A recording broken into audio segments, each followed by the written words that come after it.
Muy buenas tardes, les doy una cordial bienvenida a todos en el horario que estén.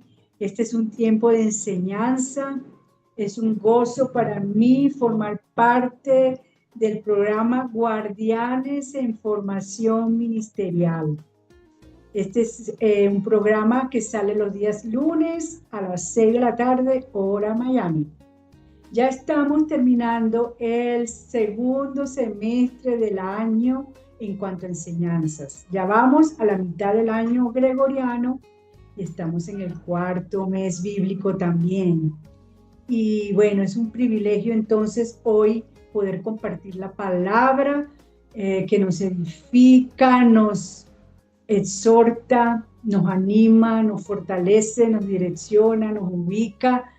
Y por eso le sugiero que usted tenga a la mano la palabra del Señor, tenga a mano una libreta, un lapicero y pueda tomar nota y usted después de esta enseñanza pueda profundizar usted un poco más. Hay que profundizar porque hay mucho que el Señor nos quiere hablar a cada uno en forma personal.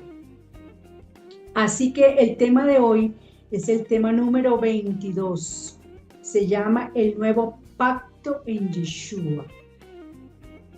Activación del diseño redentor en la vida del creyente. Así que este es un tema importantísimo porque nosotros estamos viviendo bajo un pacto y este pacto es nuevo. Quisiera que abriese su Biblia porque voy a leer según la palabra en el libro de, vamos a un momentico. El hablar del nuevo pacto, tenemos que referirnos a una nueva relación entre quien, el Padre y el hombre, entre el Padre y nosotros, establecida por medio de quién, de la vida, la muerte, la sepultura y resurrección de Yeshua. Es una relación de transformación del corazón, de la mente, para relacionarnos con el Creador. Es una relación de pacto, de un Creador con un ser superior, ¿verdad? Con nosotros, la raza humana, con el hombre. Así que ahora sí, por favor, abra su Biblia. Quiero que leamos juntos porque es importante lo que vamos a leer, a estar leyendo todo este tiempo. Comencemos con Lucas capítulo 22. Vamos a leer el Lucas capítulo 22 del versículo 15 hasta el versículo 20. Anote esta cita. Lucas 22, versículos 15 al 20. Mire lo que dice. Escuche lo que dice. Y les dijo: ¿cuánto he deseado comer con vosotros esta Pascua o este Pesach? Esta Pascua, antes de que padezca. Porque os digo que no la comeré más hasta que se cumpla en el reino de Dios. Y habiendo tomado la copa, dio gracias y dijo: tomad esto y repartirlo entre vosotros, porque os digo, no beberé más del fruto de la vid hasta que el reino de Dios venga. Y tomó el pan y dio gracias y lo partió y les dio, diciendo: esto es mi cuerpo, que por vosotros es dado. Haced esto en memoria de mí.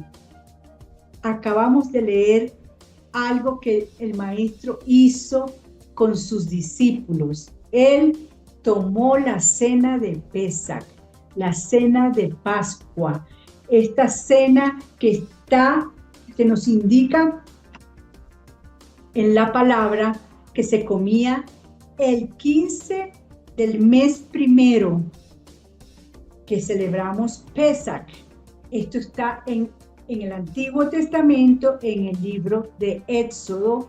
versículo 14, cuando dice, y este día os será en memoria, este día de celebración, donde comemos el pan, el vino y el cordero, será un día de celebración. La celebraréis como fiesta solemne. ¿Para quién? Para Yahweh, durante vuestras generaciones. Por estatuto perpetuo lo celebraréis. Wow, es un estatuto perpetuo que lo estaremos celebrando cada vez al año. Por eso la cena del Señor la comemos una sola vez al año, porque el Señor dijo que la comeríamos en el primer mes, entre el 14 y el 15, entre las 2 tardes, tomaríamos esa cena de Pesaj.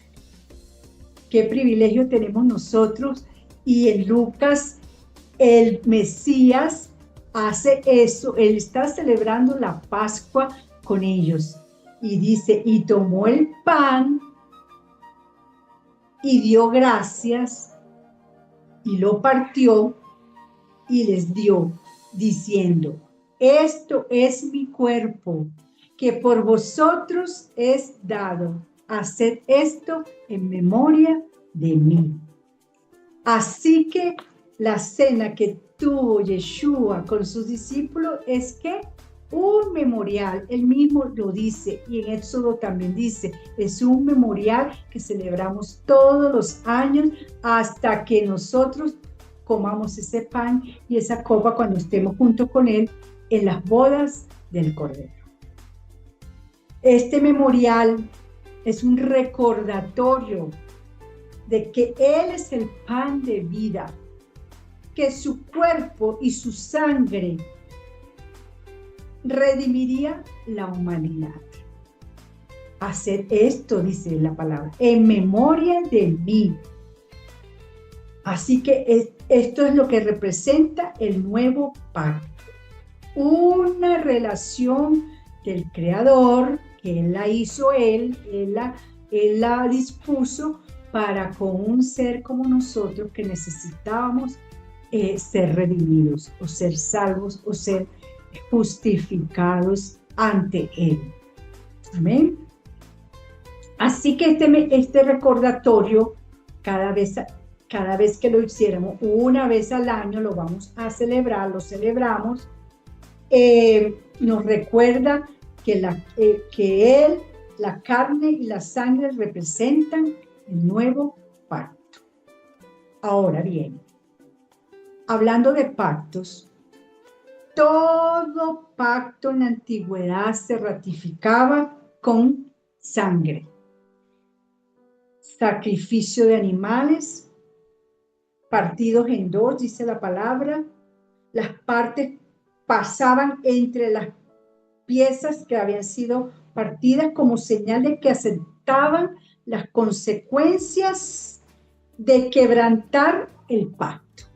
Una vez que ellos tomaban el animal como señal de sacrificio, lo partían en dos y aceptaban las consecuencias de quebrantar el pacto. Eso está en Génesis. Vamos al libro de Génesis, capítulo 15, del 9, vamos a leer el 9 y el 10, el pacto con Abraham.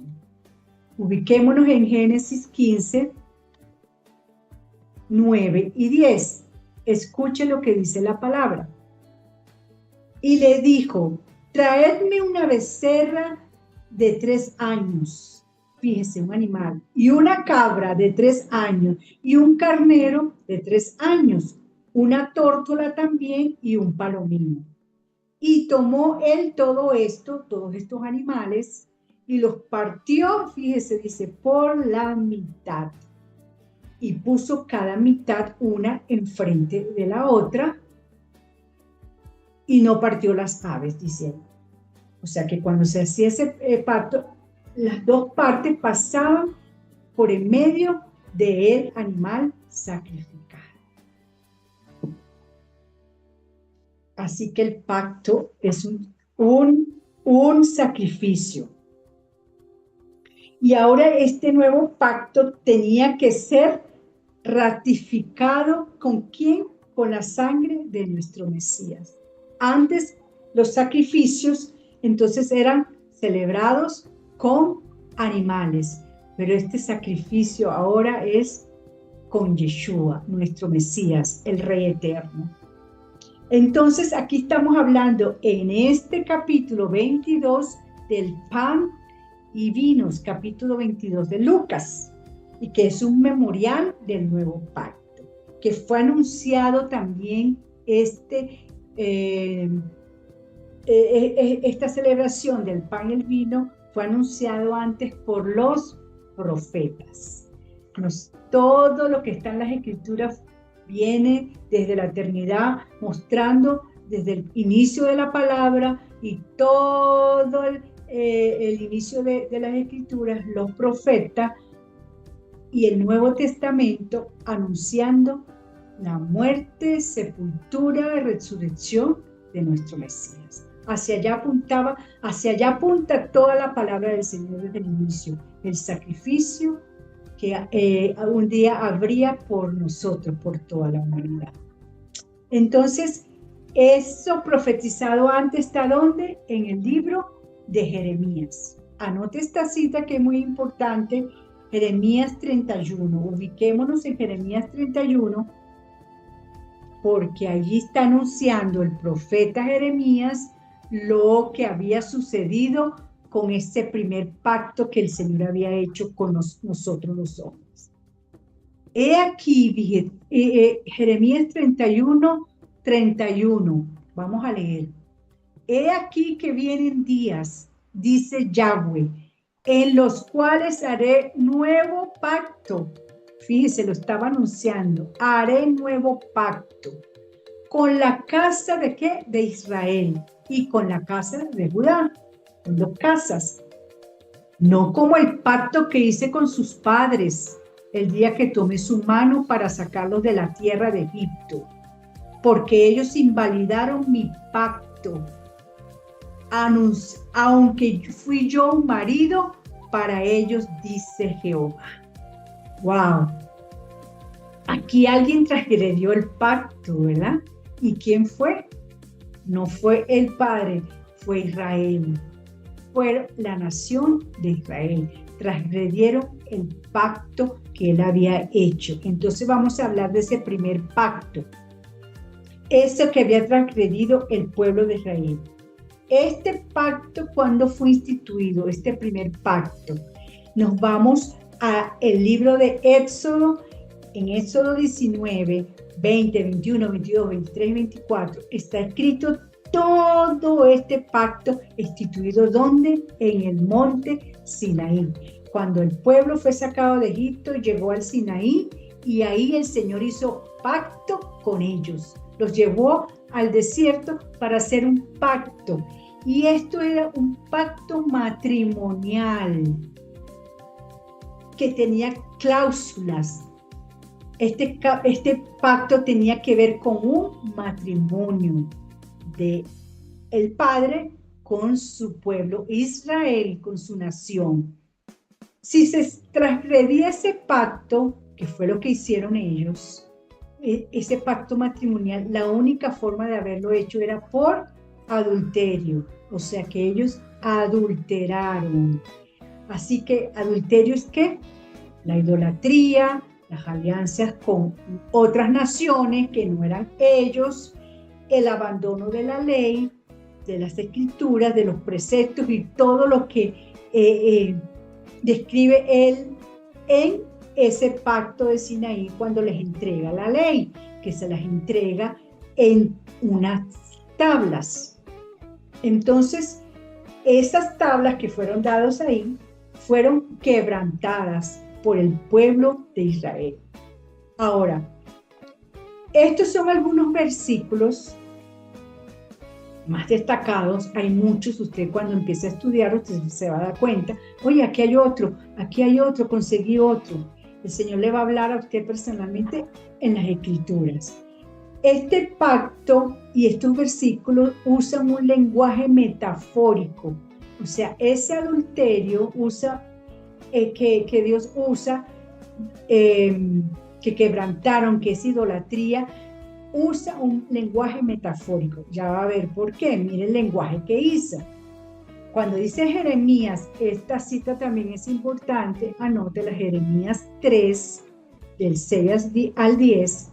Dios compara a Israel con una persona adúltera. O sea, acuérdense que la única forma de romper el pacto matrimonial era por adulterio. Entonces, Israel se volvió una adúltera. Y mire lo que dice en Jeremías del 3, del 6 al 10. Usted puede leer todo, pero yo voy a leer solamente el 9. El versículo 9. Ella fue y se prostituyó con la piedra y con el leño. Fíjese el lenguaje que usa para esa relación de pacto matrimonial. Se prostituyó con la piedra y con el leño. ¡Wow! Con objetos inanimados. Fueron tras dioses que ellos querían tener en su vida. Jeremías 3:8 también dice, habla del acta de divorcio dada a Israel, les dio carta de divorcio por su infidelidad.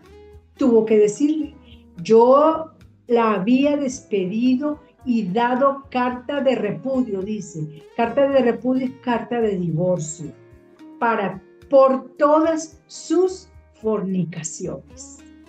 Así que este lenguaje es fuerte. ¿Por qué? Porque lo compara con una relación de matrimonio cuando alguna de las dos partes adultera y se va con otra persona.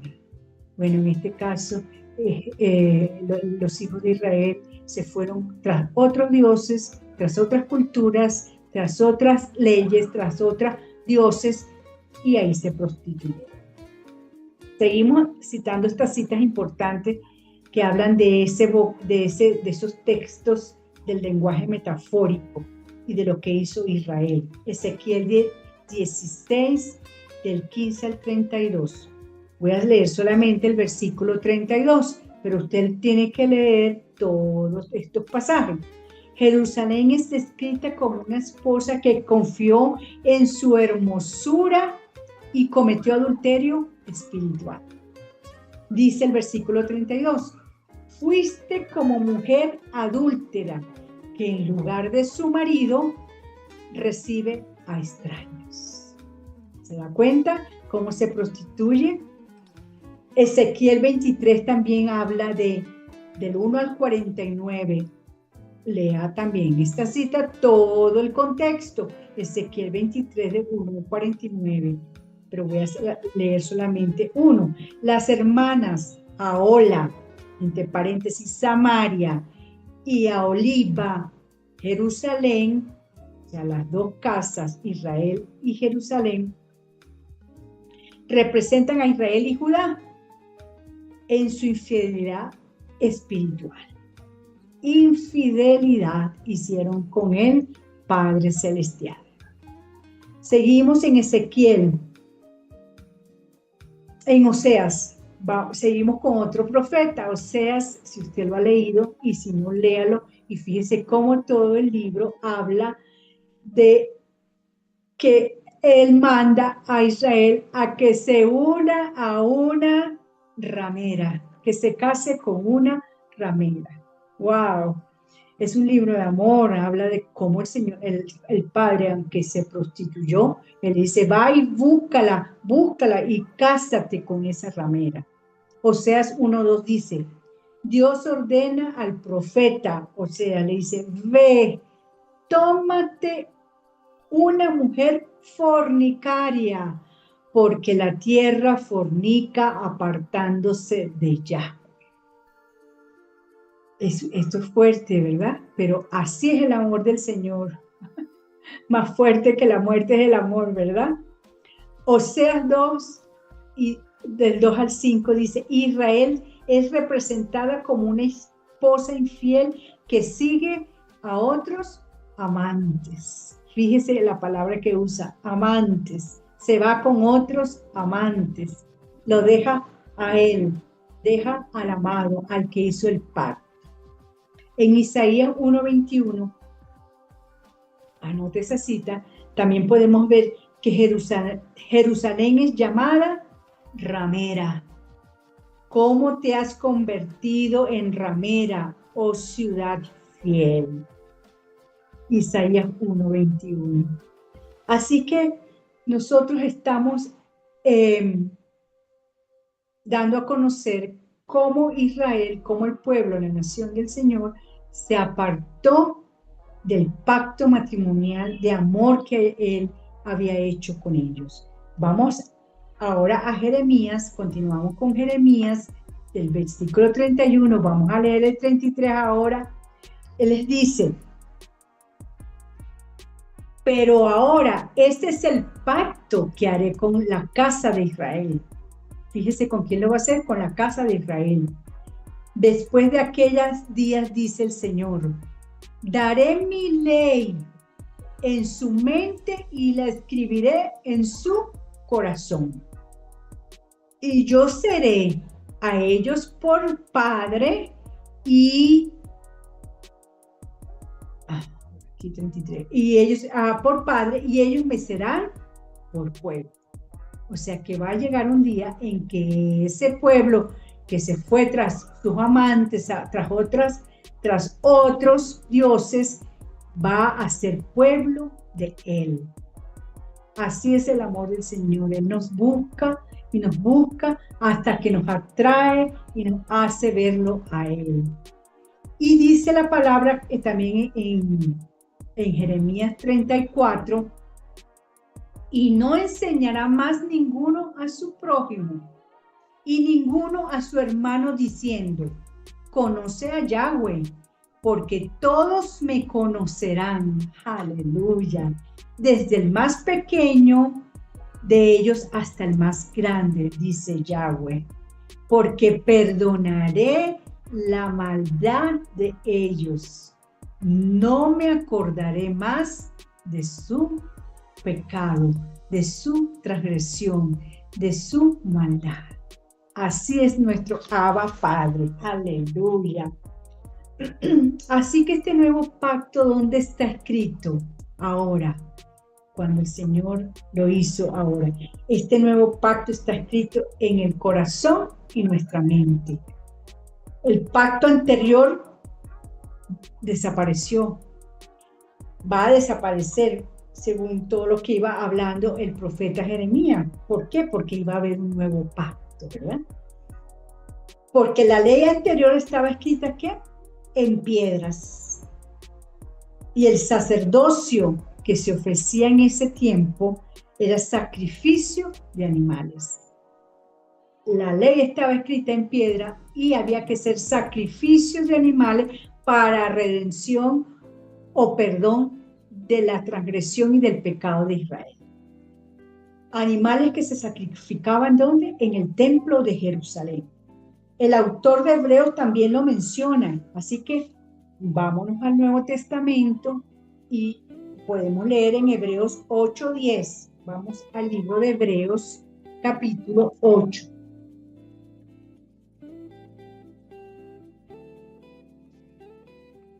Capítulo 8, entonces, ¿qué dice?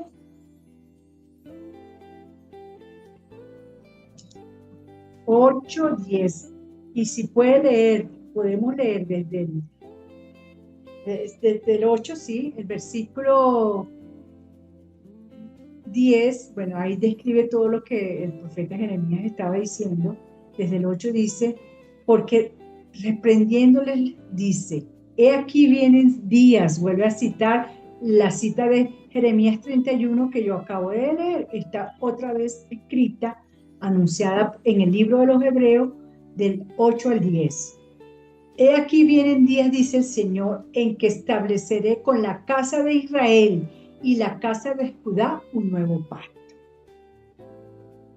El día que los tomé de la mano para sacarlos de la tierra de Egipto, lo que les comenté ahora, porque ellos no permanecieron en mi pacto, ellos lo quebrantaron.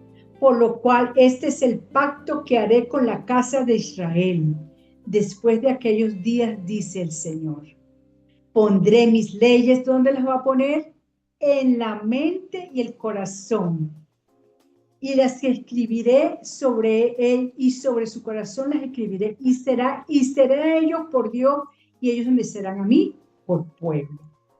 Y ninguno enseñará a su prójimo y ninguno a su hermano, diciendo, conoce al Señor, porque todos me conocerán, desde el menor hasta el mayor de ellos.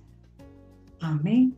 Así esta palabra está también descrita en el libro de Hebreos capítulo 8. Así que el autor de Hebreos, cuando menciona esto, sabe que el templo de los sacrificios va a desaparecer, va a ser destruido.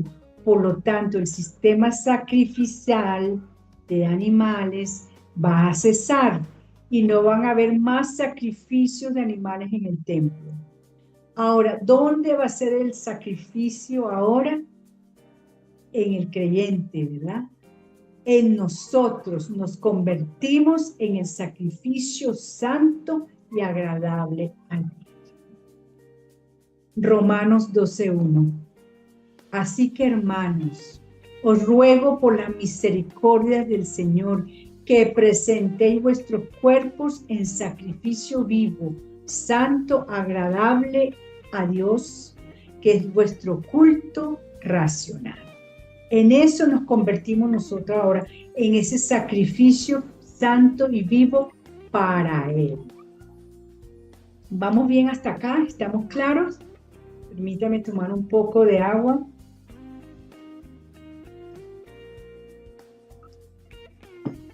Y reconocer que el Señor, el Dios de pactos, es fiel. Él permanece para siempre. Él es fiel con nosotros. Su fidelidad es por siempre. Así que, avanzando en esto de lo que representamos nosotros ahora, un sacrificio santo y agradable al Padre, el llamado es que nosotros, el creyente, cuando pasamos a ser creyente, viva una vida consagrada de obediencia, de adoración y servicio al Señor. Fíjense lo primero que nos pide Él, una vida consagrada como hijos, una vida de obediencia, una vida de adoración, de reconocimiento a Él, ¿verdad? Para luego servirle con amor, conociendo la palabra. Ya en nuestro corazón y mente están escritas esos mandamientos, están esos estatutos y decretos. ¿Cuándo están escritos? Cuando los leemos, vamos a las escrituras una y otra vez. Por eso nosotros tenemos todo el privilegio de tener todas las escrituras que son inspiradas por Él para conocer toda la obra redentora del Mesías que Él planificó desde la eternidad. ¡Wow! ¿No le parece eso hermoso? Una acción que Él hizo por nosotros, aún siendo infieles. Así que esos estatutos y decretos están en la palabra para que aprendamos a vivir con ellos. Y seremos su pueblo donde quiera que estemos, en cualquier parte del mundo. Están escritas en nuestro corazón y van a ser de gran ayuda y de bendición, porque de nuestro interior correrán esos ríos de agua viva que son la palabra del Señor una y otra vez. Vamos al libro de Génesis 14, porque aquí también se menciona que ya alguien había ofrecido pan y vino. Esta historia es extraordinaria en la escritura es la historia de Melquisedec. Si usted va a Génesis 14, anótelo y lea todo Génesis 14, ya alguien había ofrecido pan y vino. ¿Qué pasó aquí en este capítulo 14 de Génesis? Cuando Abraham tenía un sobrino que salió de Ur de los Caldeos con él. resulta que su sobrino Lot es capturado por Kedorlaomer, este señor, y cuando Abraham escucha la noticia de que su sobrino está prisionero, entonces ¿qué hace? Él junta un pequeño ejército y va y vence a estos reyes y rescata a Lot, su sobrino. Cuando regresan a Abraham, se encuentran con el rey de Sodoma y con otro personaje muy particular que está descrito ahí, que es este rey de Melquisedec. ¿De la ciudad de qué? Dice ahí, de Salem. Y sacerdote del Dios Altísimo. ¿Qué hizo este rey particular? Sacó pan y vino. Eso está en Génesis 14, 18. Entonces Melquisedec, rey de Salem y sacerdote del Dios Altísimo, sacó pan y vino. ¿Qué significa esto? Este rey, Melquisedec, significa rey de justicia. Representa un sacerdocio especial, distinto al que el Señor ordenó a Aarón y su familia, que era presentar el sacrificio de los levitas de Aarón, era presentar ofrendas una vez al año. Se celebraba la fiesta del perdón, o la que se llama Yom Kippur, que esta fiesta no se ha celebrado porque ese día es cuando Israel va a reconocer que el Mesías era su Mesías, y ahí van a recibir ellos el perdón de pecados, ¿verdad? Y una vez al año el sacerdote iba y pedía, vestido de gala, por supuesto, con todo el oficio que representaba esto, la ofrenda en la que el sacerdote ofrecía sacrificio por él mismo, por su familia y por el pueblo de Israel. Esto lo hacía una vez al año. Esta es la fiesta más solemne que tiene Israel. Presentaban sacrificios para pedir perdón por todos los pecados del mundo. Amén. Así que el autor de Hebreo va a citar este personaje haciendo correspondencia a nuestro Mesías. Fíjese que del Génesis 14 vamos al Hebreos capítulo 7 y lea todo el capítulo 7 de Hebreos del 1 al 10 para que veamos cómo es este personaje. Hebreos 7, 1 al 10. ¿Qué dice? El título de la palabra en estas escrituras dice el sacerdocio de Melquisedec. Porque este Melquisedec, rey de Salem, sacerdote del Dios Altísimo, que salió a recibir a Abraham, que volvía de la derrota de los reyes, y le bendijo, a quien asimismo dio a Abraham los diezmos de todo, cuyo nombre significa primeramente rey de justicia y también rey de Salem, y esto es rey de paz. Sin padre, fíjese cómo era ese rey, sin madre, sin genealogía, que ni tiene principio de días ni fin de vida, sino hecho semejante al Hijo de Dios. Este era el que representaba este Melquisedec, que se presentó allá a Abraham, se presentó y permanece sacerdote para siempre. Amén. Considerad pues cuán grande era este, a quien aún Abraham, el patriarca, dio diezmos del botín. Cuando él vio a ese rey especial, él le dio los diezmos a ese rey. Ciertamente los que entre los hijos de Leví reciben el sacerdocio tienen mandamiento de tomar del pueblo los diezmos según la ley, es decir, de sus hermanos, aunque estos también hayan salido de los lomos de Abraham. Pero aquel cuya genealogía no es contada entre ellos, tomó de Abraham los diezmos y bendijo al que tenía las promesas. Amén. Y así, sin discusión alguna, el menor es bendecido por el mayor. O sea que Abraham fue bendecido por ese rey, Melquisedec, que representa a nuestro Mesías. Amén. Así que entonces esta escritura está mostrando que este sacerdocio de Melquisedec es superior al sacerdocio levítico, que era imperfecto, pues Aarón tenía que presentar sacrificio por sí mismo, su familia y su nación. Así que continuamos en esta tarde. Espero que estemos aclarando este pacto nuevo donde el Señor nos habla de Yeshua. Así que ese sacerdocio de Aarón era de un hombre terrenal, un hombre imperfecto, a diferencia del sacerdote eterno que es Yeshua, como lo dice Hebreos 7:17, que dice, pues se da testimonio de él.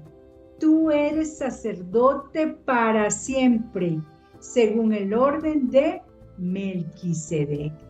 Así que este sacerdote eterno era Yeshua. Yeshua se convirtió en nuestro sumo sacerdote, el verdadero tabernáculo que está ahora en los cielos. Yeshua vino a ser un sacerdocio también ¿de dónde? De reyes. Lo dice en el mismo Hebreos capítulo 7:14, dice, porque manifiesto es que nuestro Señor vino de la tribu de Judá, que viene a ser Rey de Reyes y Señor de Señores. Es la tribu de los reyes, la tribu de Judá. Así que este sacerdocio levítico de los hombres presentaba un cordero que pagara el precio por su rescate. El padre de familia ponía sus manos sobre el cordero y este cordero tomaba el pecado de la familia, del sacerdote y de todo el pueblo. Nuestro Mesías representa ese sacerdocio eterno, nuestro cordero de Pesach. Él es nuestro cordero de Pesach, que una vez y para siempre lo hizo por nosotros. Los 12 discípulos que están mencionados con el libro de Lucas, cuando Jesús celebró su cena, estaba ¿con quién? Con sus 12 discípulos. ¿Representan a quién? A las tribus de Israel. Ese primer pacto desapareció porque Yeshua fue el cordero inmolado. Dice Hebreos capítulo 8:13, al decir nuevo pacto, ha dado por viejo al primero, y lo que se da por viejo y se envejece está próximo a desaparecer. Es decir, ya desapareció ese pacto. Así que hasta aquí estamos bien, ¿verdad? Vamos conociendo cómo es mencionado desde la antigüedad y ratificado en el Nuevo Testamento, bajo los autores de la palabra, el nuevo pacto. Ahora, hagámonos una pregunta importante en este momento, y es esta. ¿Por qué nosotros estamos adorando a ese Dios de Abraham, Isaac y Jacob y no a otros dioses? ¿Por qué? Yo me he preguntado esto porque el Señor nos está llevando a todo entendimiento, a hacer un teshuvá desde el inicio, desde que Él estableció la Torá, sus leyes, para que de verdad esas leyes estuvieran en nuestro corazón. Así que nosotros adoramos a este Dios vivo, a Yeshua, que resucitó, porque como ovejas perdidas de la casa de Israel, tome nota de esta frase que está en la Escritura. Ovejas perdidas de la casa de Israel. Ese pueblo espiritual que representamos al Mesías. Nos está recogiendo de todas las naciones de la tierra. Entonces, ¿cómo llegamos a ser ovejas perdidas de la casa de Israel? Es la pregunta. ¿Cómo llegamos a serlo? Resulta que el rey Salomón, hijo de David, que llegó a ser el rey más grande, más próspero, más bendecido, con más sabiduría que todos los reyes de esa época, el hijo del rey Salomón el reino de Salomón se dividió en dos reinos, el reino del norte y el reino del sur. Vamos a hablar un poco de estos dos reinos porque nos da la perspectiva de cómo cómo llegó a nosotros el evangelio, las buenas noticias, cómo llegó Yeshua a nuestras vidas. Amén. Entonces, el reino se dividió en dos reinos. El reino del norte se conoce como Israel. El reino del sur se le conoce como el reino de Judá.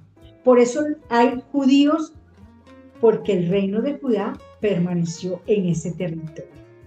El reino del norte quedó bajo el gobierno de Jeroboam y el reino del sur bajo el gobierno de Roboam. El reino del norte se quedaron 10 tribus. En el reino del sur se quedaron 2 tribus, Benjamín y Judá. ¿Qué pasó con estas tribus, el reino del norte? Esas 10 tribus fueron llevadas cautivas por el imperio asirio. El imperio asirio se llevó esas 10 tribus por ahí por el año 730 a.C. Se las llevó cautivas. ¿Sabe lo que hacía este imperio asirio con las tribus que ellos tomaban prisioneros? Ellos las esparcían por todas las naciones que ellos tenían con el fin de que ellos poder tener control para que perdieran su identidad. Eso está en Segunda de Reyes capítulo 17. Lea todo ese capítulo, y los de antes y los de después. Las 10 tribus del norte no se arrepintieron y fueron llamadas adúlteras. Por eso fueron llevadas cautivas. El reino del sur también fue llevado cautivo, pero a Babilonia, pero por solamente 70 años, y después regresaron a su territorio. O sea que el reino del norte, el Señor les extiende carta de divorcio y el reino es esparcido, porque se habían alejado e ido entre las naciones, y debido a su pecado se convirtieron en ovejas perdidas, en gentiles, porque esparcido el reino del norte nos convertimos en ovejas perdidas de la casa de Israel. Esas son las 10 tribus que se fueron por el mundo, y en Israel quedaron 2 tribus que fueron las que mencioné, la tribu de Benjamín y la tribu de Judá. La tribu de Judá, exactamente. Así que, amados, teniendo esto en cuenta, significa que el Israel de Dios va a escuchar su voz. Ese Israel que fue disperso, ¿verdad? Va a escuchar a su voz y va a volver al Padre con su rey. ¿Por qué le buscamos? ¿Por qué le adoramos? ¿Por qué le deseamos? ¿Por qué deseamos a Yeshua? Porque nos está recogiendo. Yeshua, a través de esas tribus dispersas, nos está recogiendo de todas las naciones de la tierra. Y ahí estamos nosotros, aquí en América, en Oceanía, en Europa, nos está recogiendo de todas las naciones de la tierra para llevarnos a estar todos unidos con la tribu de Judá. Esto está en Ezequiel 36. Yo quisiera que leyéramos Ezequiel 36, capítulos 24 al 27. Todo esto está en las Escrituras. Ezequiel 36, 24 al 27. Vamos a leer. Yo os tomaré, fíjense lo que él les está diciendo al pueblo, yo os tomaré de las naciones donde fueron esparcidos y llevados, os recogeré de todas las tierras y os traeré a vuestro país, dice. Esparciré sobre vosotros, miren lo que va a esparcir sobre vosotros, agua limpia, y seréis limpiados de todas vuestras inmundicias y de todos vuestros ídolos os limpiaré. Y dice, sigue diciendo el versículo 26, os daré corazón nuevo y pondré espíritu nuevo dentro de vosotros y quitaré de vuestra carne el corazón de piedra y os daré un corazón de carne. Y pondré dentro de vosotros mi espíritu y haré que andéis en mis estatutos. Pondré mi espíritu y andaréis en mis estatutos y guardaréis mis preceptos y las pongáis por obra. Aleluya. ¿Qué hizo el Señor al dispersarlas? Las está recogiendo otra vez, las está llevando a Él. Esto representa el nuevo nacimiento, o sea, cuando Él dice, esparciré agua limpia entre vosotros y seréis limpiados de vuestra inmundicia y pondré dentro de vosotros mi espíritu. ¡Qué privilegio! Eso es lo que representa el nuevo nacimiento cuando vamos a las Escrituras en Juan 3. Que ahí está representado lo que es el nuevo nacimiento en Juan 3, 3 y 5. Respondiendo Jesús les dijo, ¿qué les dijo a sus discípulos en Juan 3? A Nicodemo le dijo, de cierto te digo, Nicodemo, que el que no naciere de nuevo no puede ver el reino de Dios. O sea que teníamos que nacer de nuevo. Respondió Jesús, de cierto te digo, que el que no naciere del agua y del espíritu no puede entrar en el reino de Dios. Así que teníamos que entrar al reino a través de ¿quién? Del nuevo nacimiento, del nuevo nacimiento. El agua es nacer de la palabra. El agua es nacer de nuestra palabra y nuestro corazón tiene que ser transformado. Quitar el corazón de piedra y daré un corazón de carne y vivir en santidad. Eso es lo que significa el agua. Juan 17 también dice, santificaos en tu verdad, tu palabra es verdad. Así que, amados, el agua es su palabra, el agua también es el Espíritu Santo que vino ahora por la muerte. Tuvo que haber un nuevo nacimiento.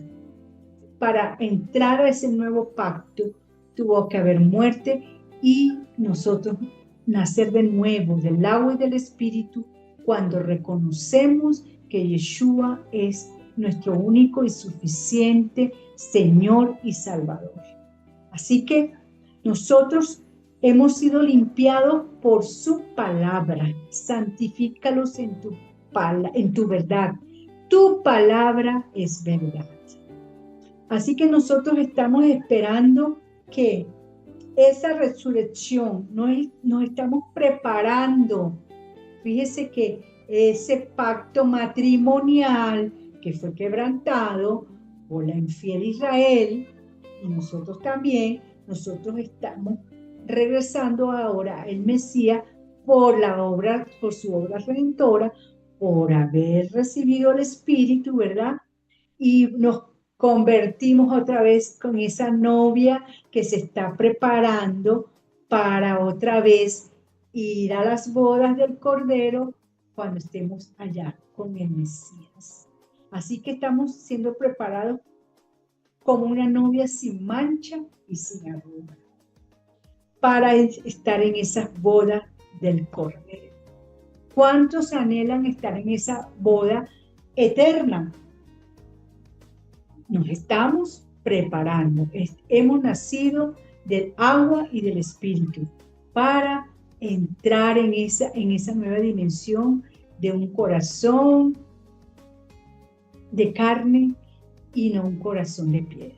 Así que, ¿qué se activa, amados, en el nuevo pacto en nosotros, en el creyente? ¿Qué se activó en este nuevo pacto? Atención, esto para que lo tomen en cuenta, todo lo que se activó. Lo que activó el nuevo pacto en Yeshua fue su muerte, sacrificio en el madero y el derramamiento de su sangre. Y entramos en una nueva relación entre el Padre y el hombre. O sea, una nueva relación. Ya no es como antes, ya es una relación directa de Él con nosotros y nosotros con Él.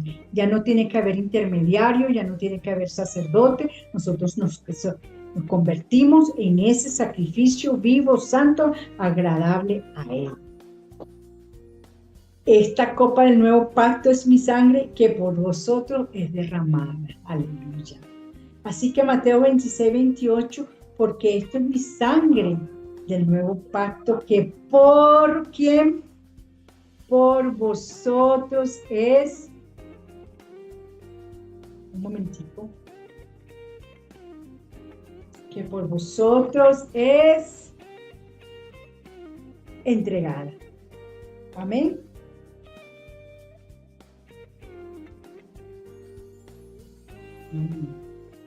Disculpe un momentico, aquí vamos entonces en qué se activó. Sí, aquí está. Que se activó la sangre de Yeshua, abrió el acceso directo a la presencia del Padre. Hay entrada directa al Padre. El velo fue rasgado, señalando el fin de la separación entre Dios y su pueblo, entre el Padre y su pueblo. Eso está en Mateo 27, 51. Que se activó, la ley dejó de estar escrita solamente en piedras para ser escrita en el corazón conforme a la profecía de Jeremías 31. Hay que leer este capítulo porque esto está profetizado ahí. Jeremías 31, de 31 al 33. Así que los nacidos de nuevo conforme a la profecía de Jeremías somos hechos participantes de una nueva relación basada ¿en qué? En la gracia, por medio de la fe y la obra consumada del Mesías. Amén.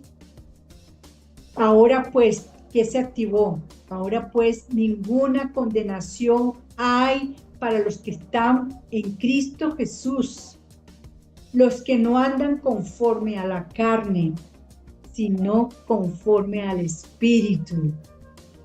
Porque la ley del Espíritu de vida en Cristo Jesús nos ha librado de la ley del pecado y de la muerte.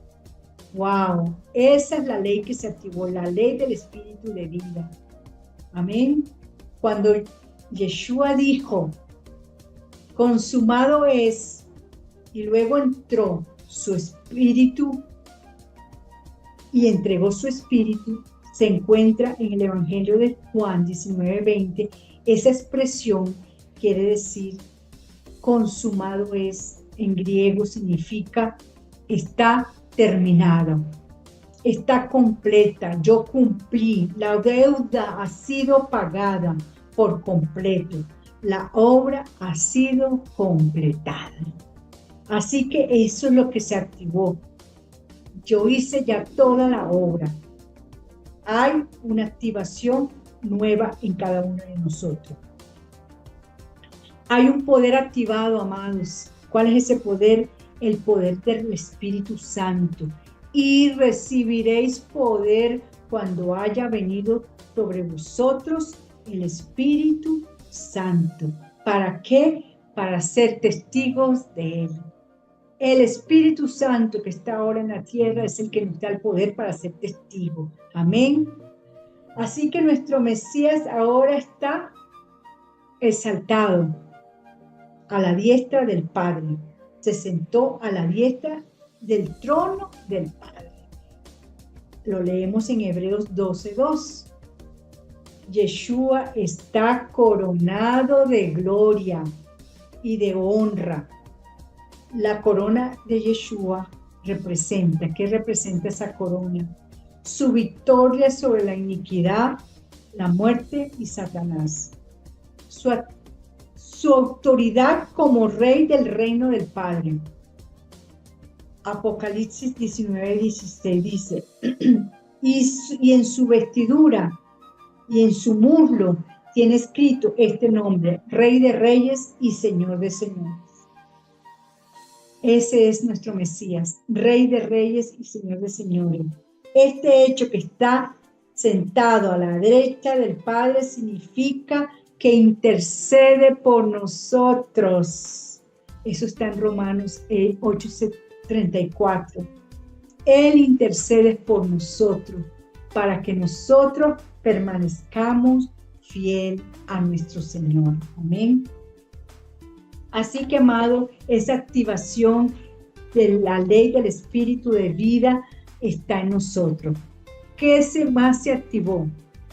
Más vosotros sois ahora linaje escogido. Somos un linaje escogido, un real sacerdocio, una nación santa, pueblo adquirido por el Padre. ¿Para qué? Para anunciar las virtudes de aquel que nos llamó de las tinieblas a su luz admirable.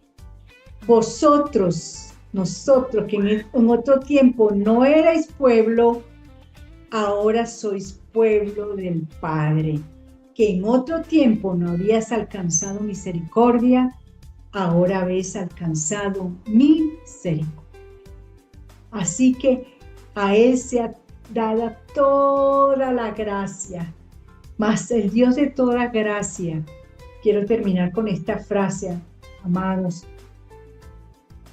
Mas el Dios de toda gracia, que nos llamó de su gloria eterna, os perfeccione y afirme, fortalezca y establezca cada día. Amén. A Él sea la gloria, a Él sea el imperio por los siglos de los siglos. Amén. Así que con esta palabra del nuevo pacto, ¿qué hizo el nuevo pacto en nosotros? Estamos reconociendo la obra perfecta del Mesías, la obra de muerte, sepultura, resurrección de nuestro Mashiach. Amados, hasta aquí hemos llegado. Me despido. Quisiera despedirme, así que les bendigo, amados, con esa bendición, más el Dios de toda gracia que nos llamó a su gloria eterna, os perfeccione, afirme y fortalezca y establezca. Muchas bendiciones, les amo y les bendigo en el amor del Señor.